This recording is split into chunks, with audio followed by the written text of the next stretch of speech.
મુખ્યમંત્રી ખૂબ જ ભોળા ભલા સારા, રાઘવજીભાઈ પણ ખૂબ જ ચિંતા કરે, પણ એમના અધિકારીઓ જે ગુમરાહ કરી રહ્યા છે. હું તમને આજની તારીખની વાત કરું કે આજના દિવસે મારા મત વિસ્તારમાં તમે આવો તો ગુજરાતના કેટલાય ગામડાની અંદર સિંગના વાવેતરોમાં ખળા લેવાની શરૂઆતો થઈ ગઈ છે.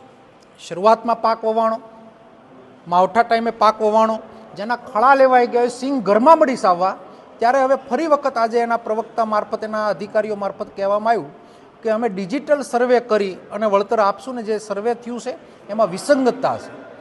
તો જે લોકોએ સિંગનો પાક લઈ લીધો છે એના માટે શું કરવા માંગો છો?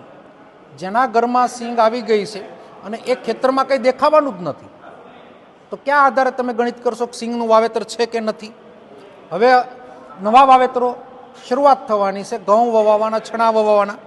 ખેડૂતો એની સ્પીડમાં કામ કરતા હોય, પણ ડિજિટલમાંથી સરકાર બહાર આવી અને હેન્ડમેડ અથવા એના વિસ્તરણ અધિકારીઓ અથવા એના ગ્રામ સેવકો અથવા એના તલાટીઓ મારફત તાત્કાલિક આ પ્રક્રિયા પૂર્ણ કરી અને ટેકાના ભાવની અંદર કોઈને અન્યાય ન થાય એની તકેદારી રાખવી ખૂબ જ જરૂરિયાત છે.